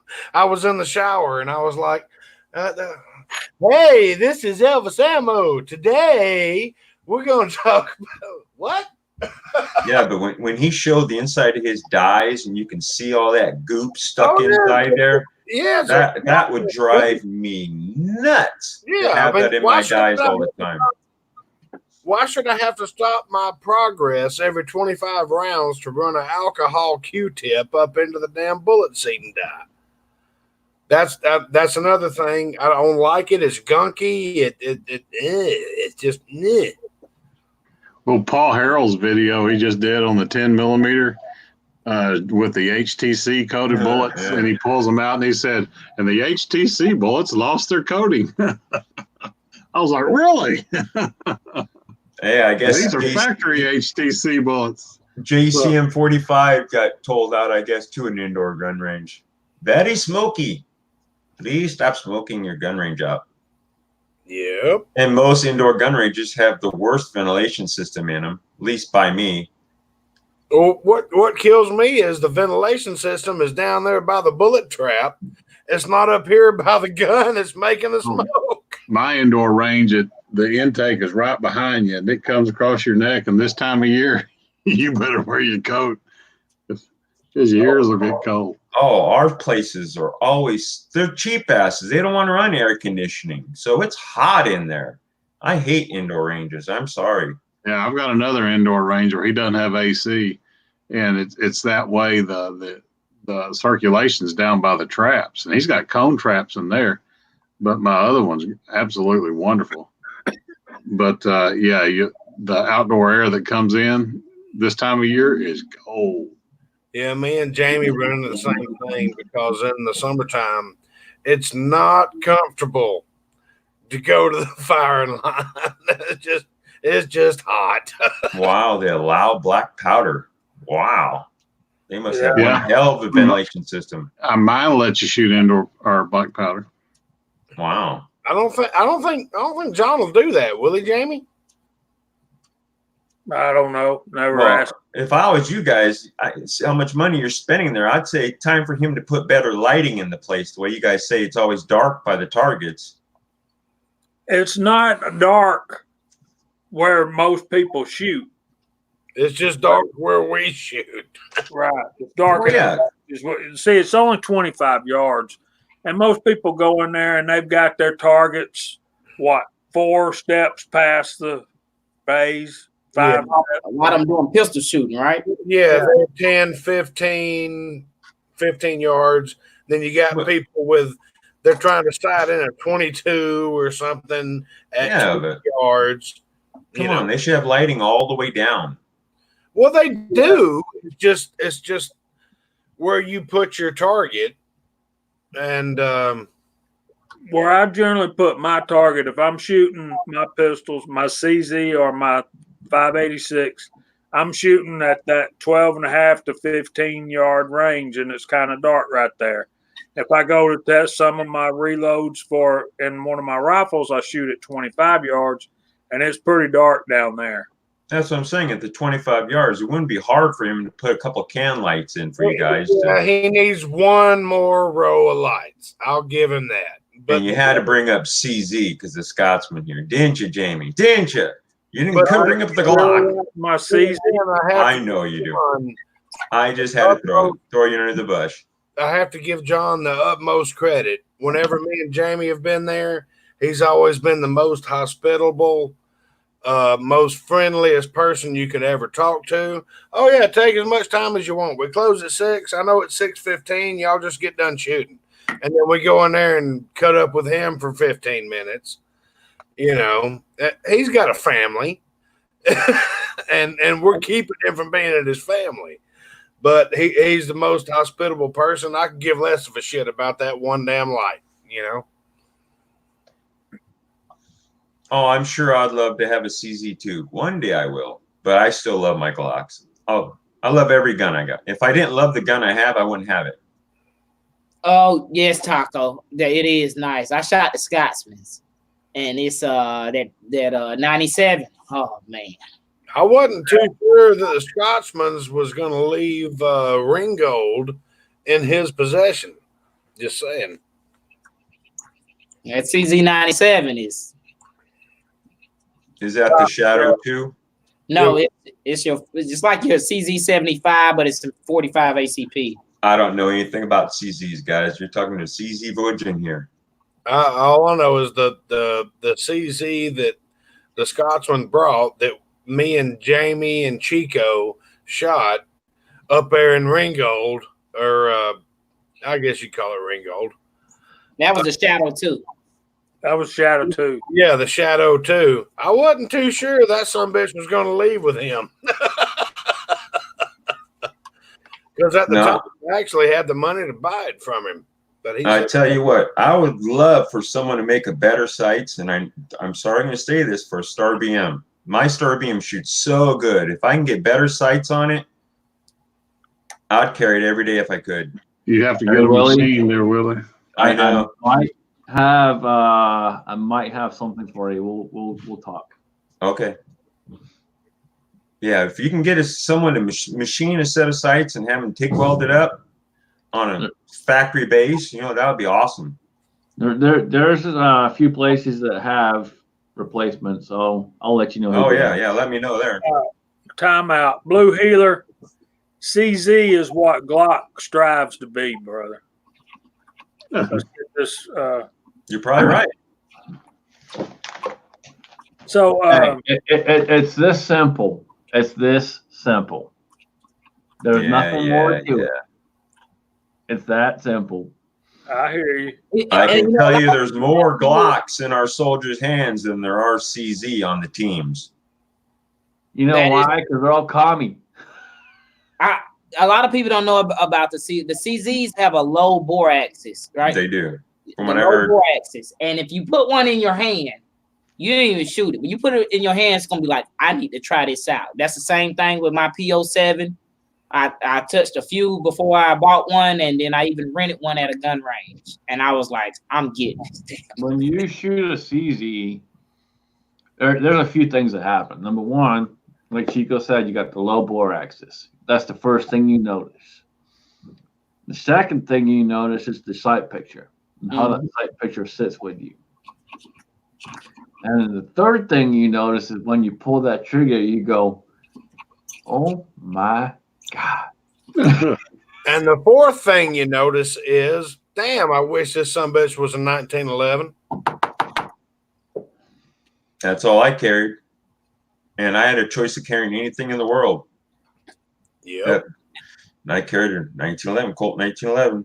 Hey, if y'all watch the I've used the gun video, M9 as a hammer more than I've used it as a pistol. Okay, I'm sorry, Chico. Go for it, buddy. no problem. Full Lead Taco did the 6 guns. I'm glad I own, and I believe his CZ97 was over his 1911. Yep. It's I would It's put. heavy like a 1911. Go ahead, Scott. I'm sorry, bro. Sorry, man. I wasn't trying to jump over you, but I would put my 97 over a 1911. And the only reason is, and you guys can criticize if you want, but the only reason is, I kid you not, the trigger on the 97B, if you've never shot one, is insanely good. And you can carry it cocked and locked, like you can carry the 1911. You can switch out the safeties and all the rest of it and carry it how you want to. That trigger on the 97B is stupid ridiculous. And I love mine. I'm happy I got it. I have someone that has asked me for the last almost 3 years to sell it to them for a good reason. And I will never sell it. How does the CZ compare price wise to a Glock? So the 97B, I paid right around $600 for that. No, I want normal person coming into a gun store price, not your dealer cost. That's normal. That's not Scotsman deal price, and that's what I paid. That I paid around $600. How long ago? For it. I searched my ass off for it to find that deal, because you cannot find them for less than, usually they're around 750, 800. Taco got a good deal on his. So I always, when it comes to guns, and I've said this many times, if you guys are looking for something and you guys are struggling, shoot me an email. I'll help you out. I will find it somewhere for you.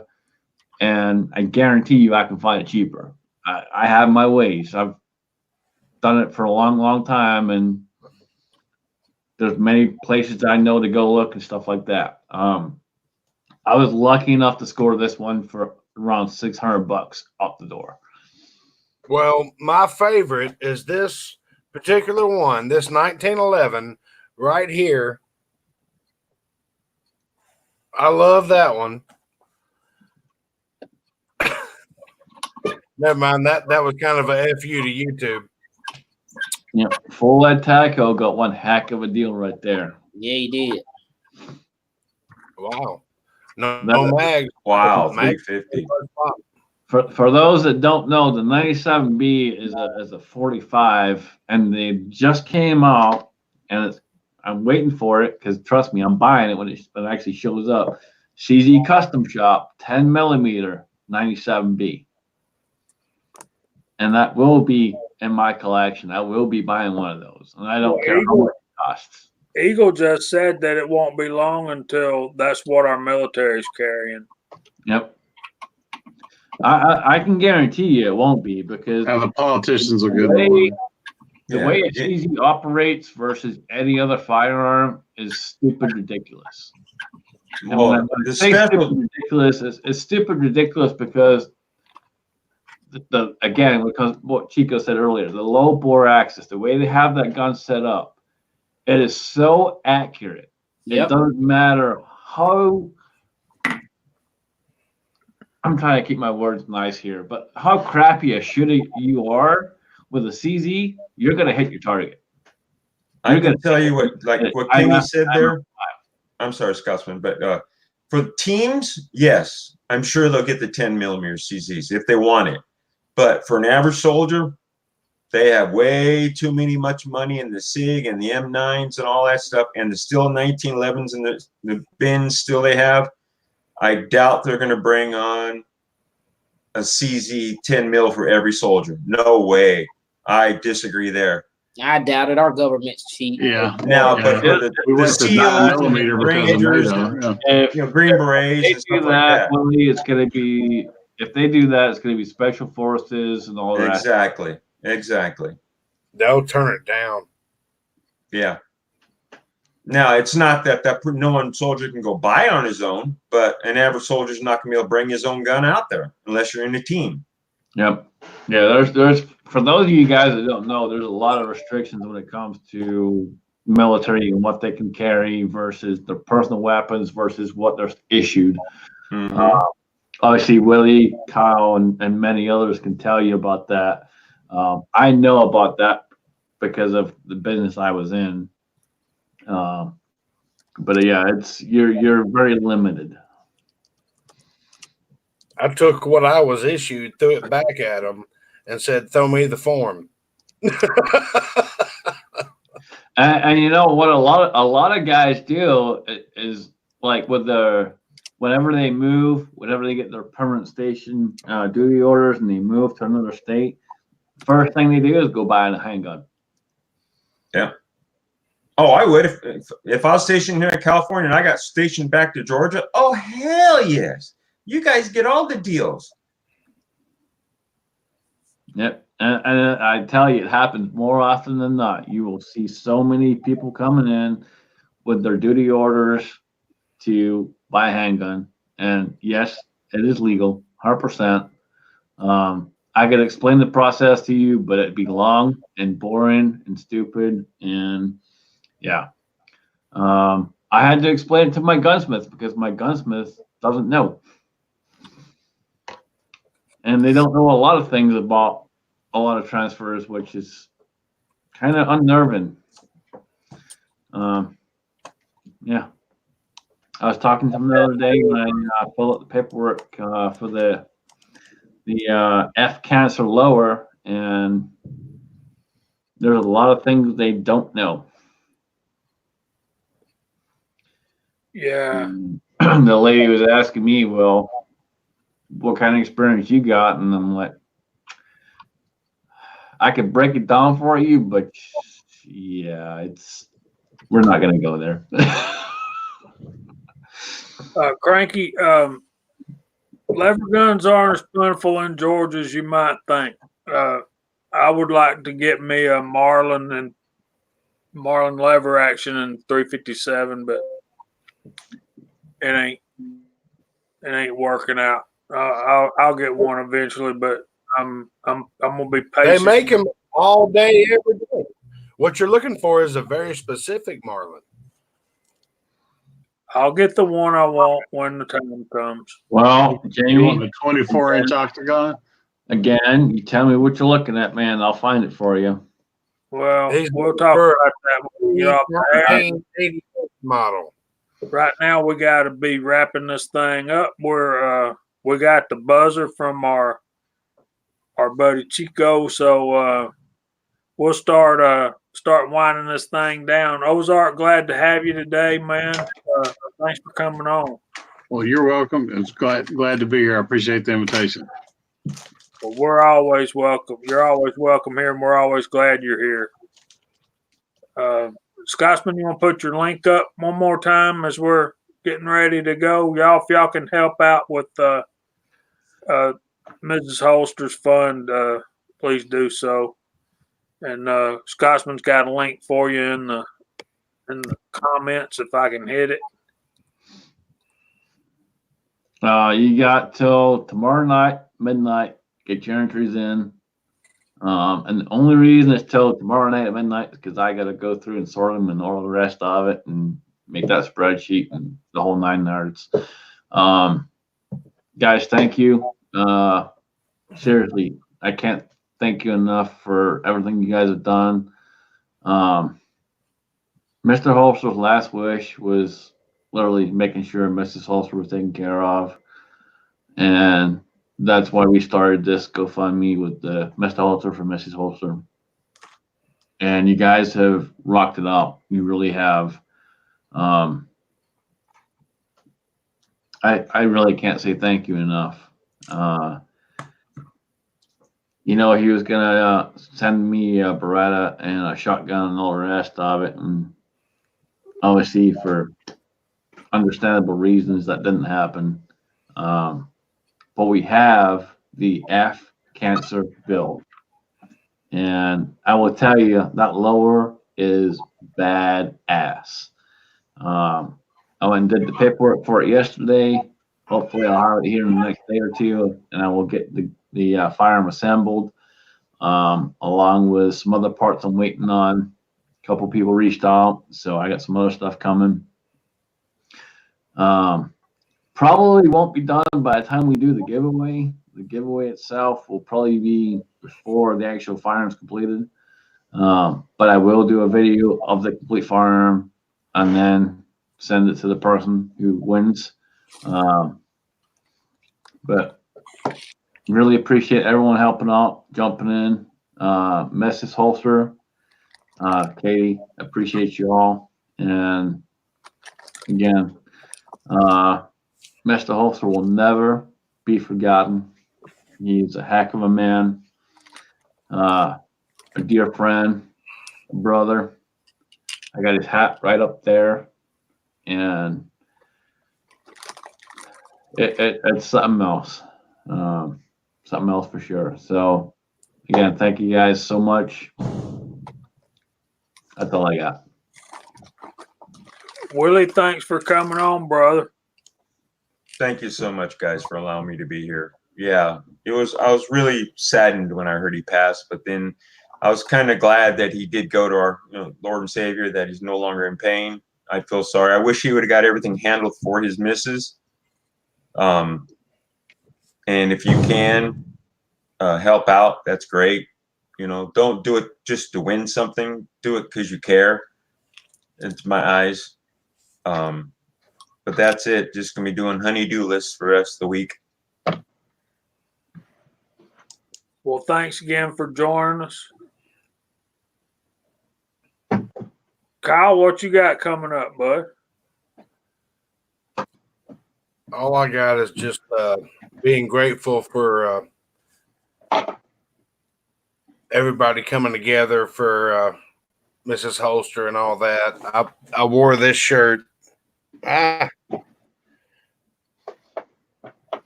remembrance for a great fallen friend, and hated to hear it, but he ain't hurting no more. I know he was hurting. Appreciate everybody's support through everything, and I'll let you know what I got coming up tomorrow.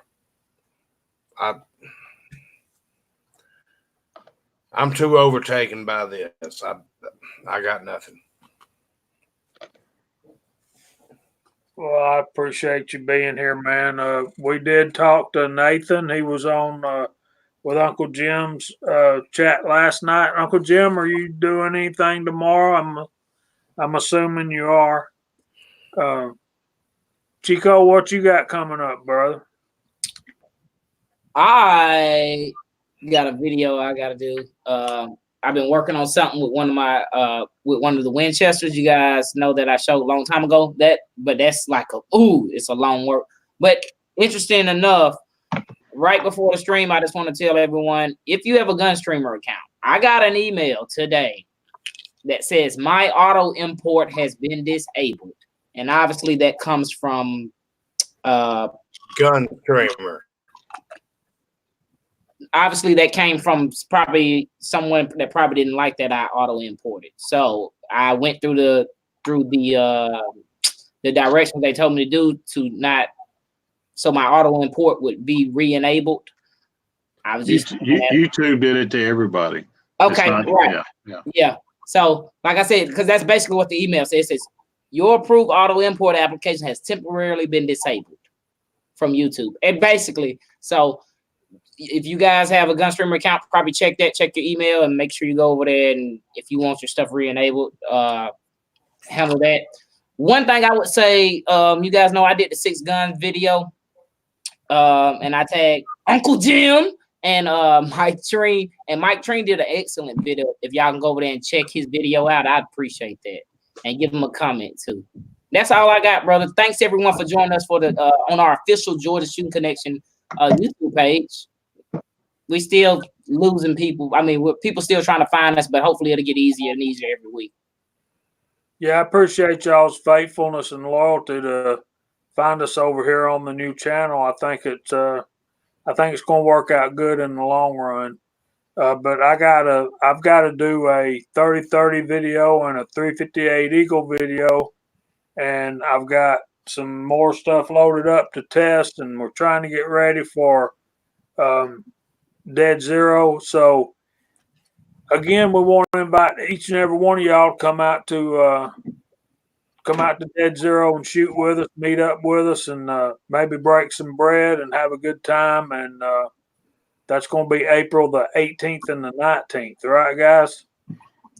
Yep. Some people are getting there on the 17th, but yeah, the week is a Saturday and a Sunday, which is the 18th and the 19th. You guys can email us at georgiashootingconnection@gmail, and I'm sure we'll put links in the description of this live stream after it's over. So, we all going up on Friday. You know that. Sorry, guys. I got to bounce off. I got to fix something else in my house. Uh-oh. See you later. all right. See you. So yeah, we'll post links to the what is it? Our email down there. So if anyone, we would like if anyone's like to come in, if you would confirm, because we got some other stuff playing another kind of way, and they kind of wanted a head count. That's all I can say. Yeah. Whenever you do something like this, guys, having a head count is pretty important. So if you guys are going, please let us know, and we can get it figured out. If you can't make it, don't threat. If you're local to any of us, we all still want to meet you. We all still want to hang out and shoot. So if you can, if you're local or near or somewhere near, reach out to any of us, and we'll figure something out. We're always happy to meet new people and the people that support us. Speaking of meeting new folks, George Gooding, thanks for being here tonight, bud. Yes, sir. And with that, we will bid y'all a fair adieu until next week. Remember, check out Uncle Jim tomorrow night. Check out Foreign and Domestic on Sunday. You going to be able to have that this week, Scotsman? Yeah, I should be able to. Are we going to have the drawing Sunday night? As long as I can get everything taken care of. Yes, sir. All right, if I can help, let me know. With that, we're in touch. Y'all be in touch. See y'all next week. Night, everyone. Night.